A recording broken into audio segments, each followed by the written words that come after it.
Në analizat tuaja ju keni qenë shpesh kritik për mënyrën si po e bën opozitën Partia Demokratike. Çfarë mendoni për reaksionet e fundit të opozitës?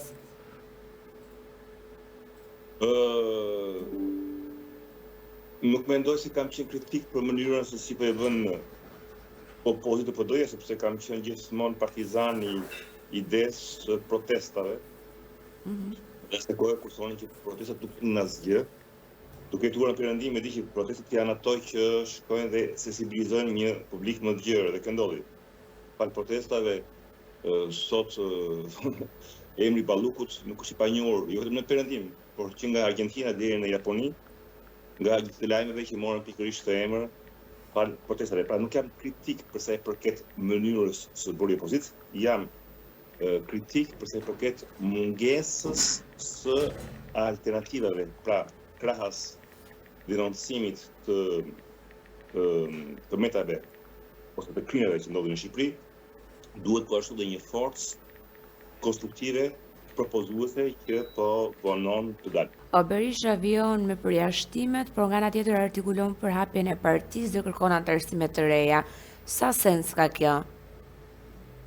Ka të njëjtin sens si në Perëndim. Kjo ndodh kudo. Nuk është gjë e mirë, po ndodh. Partia është diçka, është një ndërmarrje private. Organizimi i saj na shpëton neve që jemi në atë parti, ne jemi gazetarë, po dhe qytetarë thjesht. Edhe për mendimin tim, pak duhet të interesohemi se si funksionon nga brenda një partie, si puna shpesh jap shumë në një restoranti, mos shiko çka ka në kuzhinë, por prit pjatë që të vi. Dhe ajo pjatë pikërisht po vonon, ajo pjatë është programi, është alternativa. Por brenda pastaj në çdo, sinqerisht, po t'i hapë dyert e partive nga brenda në Perëndim, do shihni gjëra më të bukura. Është mënyrë të organizuar, është problemi i tyre, kanë organizimin e tyre, nuk është problemi. A ka bërë Partia Demokratike pazaret e saj me qeverinë që vëmendja të vazhdojë të jetë tek problemet e brendshme për të ardhur në ndihmë në situatat jo fort komforte në të cilat partia po kalon? Nuk mërziton kështu, nëse ka prova do të ishin publike. E para punës sot opozita kretohet nga një person, nga Berisha, i cili dhe nga ana humane e shoh të vështirë të bashkëpunoj me një person që e futi brenda në arrest shtëpie një vit burgësh. Jo vetëm të, por futi në arrest shtëpie mbi një vit edhe babain e niprave dhe mbesave të tij, flas për Maltezin. Po të jemi vetë sot në situatën e Berishës, një person që të ma bën një gjë të tillë, si mund të bëja unë me atë person sot një marrëveshje. E them sinqerisht, ka pa marrëveshje midis Ramës dhe Berishës, dhe Ramës, sa mund të ketë marrëveshje midis Netanyahut dhe regjimit të Mullavit në Iran. Shumë më shumë urrëtie se sa marrëveshje. Pastaj sigurisht që të ri komplotistë do kesh kudo dhe s'mund t'i ndalosh. Ka disa kandidatura për kreun e Partisë Demokratike ku ka pas dhe akuza për shitblerje të tyre. Mendoni se ka një kandidatur të re të komprometuar dhe nëse po, kush? A keni emra konkret? Alessia Balliu, Evi Kokalari, Saliani. Do të këto mund të jenë të paguara, të kuptova me pyetje.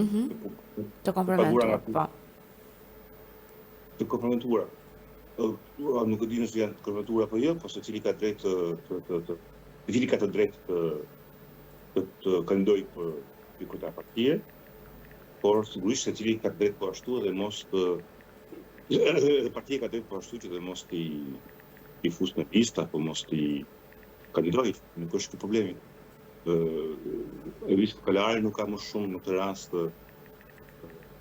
si thuash privilegj se sa mund të jetë edhe vigjili tek dera e hyrjes së Partisë Demokratike.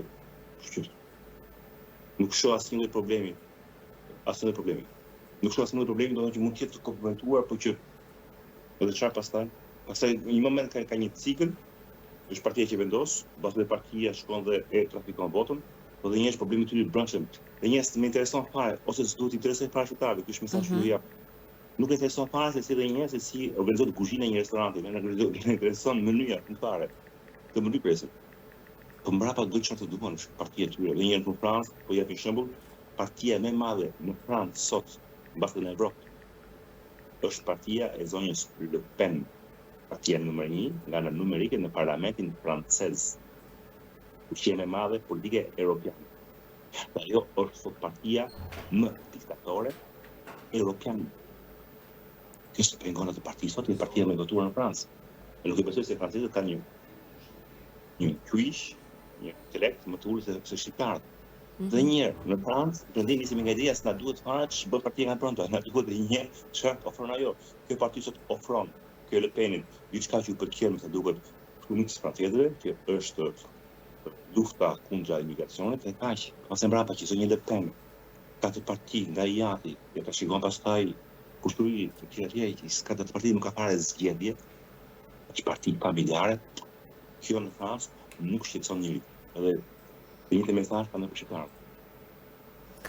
Ju thatë pak më parë që nuk mendoni se ka një marrëveshje mes Partisë Demokratike dhe qeverisë, por megjithatë teza për të ndryshuar kushtetutën duket deri diku si një marrëveshje e fshehtë, por nëse do arrihet kjo gjë, çfarë do shkaktonte? Para njëherë, nuk është se dy parti urrejnë që mos të marrëveshje për gjëra që interesojnë. Gjermania e Mercit. Që bashkëpunoi për disa ndryshime ligjore me AFD-n, që është parti ekstremiste, naziste. Nëse një ndryshim ishte bën dy palëve, nuk është univeti e palës tjetër, i bëj bedesime. 2008 për shembull, ishte bën dy palëve. Mos ngatroni se thuash, mos ngatroni një kompromis që është bën dy palëve me një kompromis ku tish ul kokën për të shërbyer në mënyrë okulte kundërshtarit pas e i blerë. Kjo nuk ekziston. Jo, ekziston sigurisht. Kur sot dhe vetë Trumpit thotë që unë jam gati të flas me një regjim të moderuar iranian, kuptoni se Trumpi i do mollahët. Kur vetë Trumpi sot shkon edhe me zonjën Delci, pra hoqi Maduron dhe vuri zonën e saj. Me shumë vesh mirë atë që tregon se Trump do regjimin venezuelan. Kështu që nuk shoh asnjë problem të rast. Nuk shoh asnjë problem nëse të dyja palët kanë interes të bashkëpunojnë për interesin e tyre partijak. Është normale. Po jap një shembull. Në Francë nuk do gjeni kurrë sistem zgjedhor proporcional siç e kërkon sot Partia Popullore e Shqipërisë. Në gjithmonë partitë të mëdha në Francë, e më të që urrehen, kanë bërë atë bashkëpunim që gjithmonë në Francë si mazhoritar. Pse? Sepse ky është interesi i partive të mëdha. Se po fut sistemi proporcional, parlamenti sobëzohet dhe është e pamundur të udhëheqësh një vend. Kjo është qeveri koalicioni pse. Kjo që nuk ka asnjë lloj. Kjo që po ndodh kudo në perëndim dhe në botë, nëse ka interes të bashkët, dy partitë kur urren, merren vesh. Rama do të ulë numrin e deputetëve, dihet se Rama kërkon të rivendoj referendumet. Është po ashtu reforma territoriale. Do të ka shumë gjëra, plus që disa këto reforma janë reforma që impozohen nga Bashkimi Evropian në procesin e negociatave, që duhet dalluar pastaj cilat e reforma që i kanë të thuash një domosdoshmëri kushtetuese apo tjera që kalojnë me votë parlament, që është ende herët për t'i komentuar. A mendon se i friksohen SPAK-ut drejtuesit e partive kryesore në vend? Përse përket SPAK-ut, mendoni se partitë kanë frikë nga SPAK-ut? Drejtuesit kryesorë të partive. Ai tremën SPAK-ut? Kryetarët e partitë, më falni nëse dijë mirë. Të gjithë. Drejtuesit të gjithë. Që çdo politikanin në Evropë bësh një pyetje, a trembën drejtësia e tyre, të gjithë trembën sigurisht. Jo, dhe ne kur jemi në timon, në mënyrë rastësore, po të shohim një makinë policie që na kalon për brik, fillojmë të kemi një lloj trembje në mënyrë instinktive, pa bërë asnjë gabim. Kështu që është normale, të gjithë kanë frikë nga drejtësia. Dhe që kemi frikë nga drejtësia, po ndryshe pastaj do ishte vendi do ishte bërë i padrejtueshëm. Është normale, por në këtë pikpamje çështja nuk është a kanë frikë politikanët nga drejtësia, por sa e frikshme është realisht drejtësia për një pjesë të politikanëve. Me sa duket sot, kjo drejtësi nuk është shumë e frikshme për ata që janë në pushtet, nëse rikomentojmë episodin Ballukut,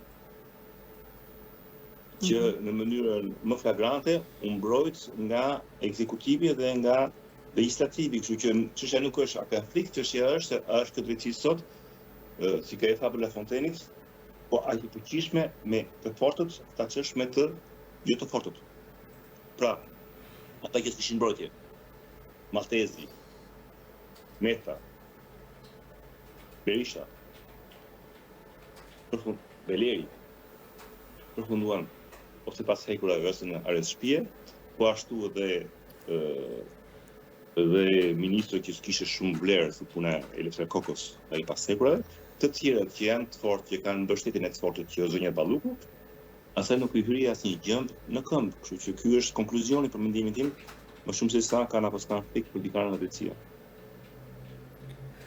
Çfarë mendoni se po sjellin protestat? Po sjellin ndonjë ndryshim, ndonjë frym të re apo janë thjesht për të thënë që po angazhohemi me diçka? Dhe një, tek protestat dy komente. Komenti i parë është se protesta është rruga e vetme, sepse nuk kanë tjetër opsion, nuk shoh tjetër opsion.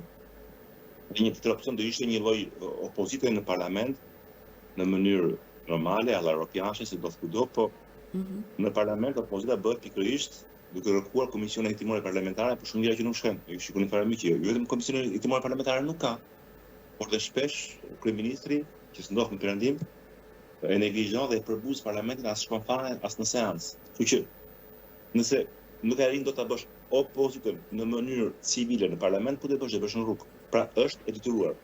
E para, komendi është që produkti i këtyre protestave i cili është pikërisht bërja e njohur opinionit publike europiane se çfarë ndodh në Shqipëri me korrupsionin, por ndyshe nuk do merresh vesh. Nëse nuk ishin ato protesta në bulevard, kur do kishte patur një agjans, AFP, Reuters, ose Press, dhe një herë për ta lakuar emrin e zonjës Balluku që nuk njihesh në perëndim, tani njihet. Dhe cili është produkti, se pikërisht protesta prodhon agjenci lajmesh, lajmet prodhojnë presion mbi kancelerit perëndimore, dhe ky presion mbi kancelerit përkthehet në presion mbi qeverinë shqiptare. Pa kjo fshirë kohët e fundit pikërisht me dosintegrimin, që u vut një karkurti e që ador nga mazhoranca në Shqipëri, të bëri presion mbi drejtsinë, siç është rasti për zonjën Balluku, ku mazhoranca edhe një herë bllokoi drejtsinë. Pra ky është, si thua, ky është sot produkti i protestave që në Evropë mos të kuptohet se Shqipëria është një tokë, një paradis, dhe që mjafton të integrojmë dhe gjithçka shkon shumë mirë. Jo, Shqipëria është problem, ashtu si Serbia, problem në këto vende ku vazhdon që nga koha e komunizmit mbizotrimi i parimit të kultit të individit. Nuk është normale në Evropë dhe aq më pak në vende si Shqipëria apo Serbi me të kaluarën që ja dim, që udhëheqësit të jenë në pushtet prej më shumë se një dekadë e gjysmë. E kalon çdo lloj parimi logjik. I jepet si shembull, shpesh Rama thotë se pse ka ndodhur në Gjermani me donjën Merkel 4 mandate. Jo, donja Merkel nuk fitoi 4 mandate e vetme. U detyrua të bëjë koalicion me pikërisht opozitën e majtë. Pra vetëm në Shqipëri dhe në Serbi po shohim sot që partitë në pushtet i fitojnë të vetme me rezultate thosë bolshevike zgjedhje. Nuk e beson njeri në perëndim, nuk e beson njeri. Nuk ndodh te neve. Nuk ndodh te neve. Pse ndodh atje? Siguri pra që ka problem me zgjedhjet, problem që vjet re, po të shikoni, po të konsultoni raportin e OSBE-ut për Shqipërinë dhe për Serbinë, termat janë të ngjashme. Shteti në funksion të pushtetit në zgjedhje të pandeshme. Si e shikoni kandidimin e Erion Braçës dhe pse s'ka ende një reagim nga Rama për këtë? Sepse Erion Braçë në këtë moment nuk ka asgjë çfarë të mbasi, po mos të tregohet proaktiv do ketë më e mira një fund si Pandeli Majko apo si Arkadade, që janë haruar komplet sot, dhe më të keq, por nuk e harroj sepse nuk ka prova për këtë, një fund si Arben Ahmetaj, i cili i lirua drejtësisë nga vetë zoti Rama apo si Velieri. Kështu që prandaj nuk ka asgjë që të mbasi, e ndjen vetë të pakorruptuar dhe thotë që pse jo. Së dyti, po ashtu zoti Braçë po shikon se çfarë po ndodh rreth Ramës, çfarë po ndodh me Ballukun, çfarë po ndodh me Drejtsinë, Edhe mendon që nëse ka një shans në 1 miliard që drejtësia të thras, që SPAK të thras Ramën, apo dhe vetë ta vë Ramën në hetim apo në gjykim se kjo po ndodh aktualisht në Izrael me Netanyahun, krijohet ndoshta një vend vakancë në krye të Partisë Socialiste, edhe ai shkon nga ta marrë atë. Që janë 2 reagimet pozitive ndaj Braçës që kam unë. Reagimi i tretë negativ që kam është që nga zoti Braçe ka mende në kokë imazhet e zgjedhjeve të fundit legislative, ku një kamera e televizionit të Syri më duket, ai kapi pikërisht në atë kthim të errët, të fshehtë, të padeklaruar, ku ishte një grup funksionarësh të lartë shqiptar që merreshin pikërisht me votën. Kështu që dhe ati personi nuk i bëj besim pikërisht për atë fakt që më shokoi që s'mund ndodh për një. Këtë zgjidhje ti mes Braçës dhe Manastirliut, cilat duket kandidatura më dakute për këtë pozicion? Sinqerisht nuk kam para jam gazetar, ashtu si ju edhe nuk nëse pyetja besoj më vërtet si gazetar është vota sekrete e para. Po, Dhe dyta tjetër. Dhe dyta çfarë vetëm ti sot ti gjykojmë nga ana gjinore, sepse nga ana tematike ose ideore nuk kam asnjë bazë, kemi asnjë program të zonjës Nerlius, kemi asnjë program të zotit Braçës, që preferenca në këtë moment është krejtësisht e pamundur. Çfarë propozoj nuk e di. Plus i gara ende nuk shkap. Kush mendon se do të bjerë në rrjetën e radhës të peshkut të SPAK-ut? Nuk e di se kush do bjerë, po di që atë që shpresoj që të bjerë vetë kryeministri.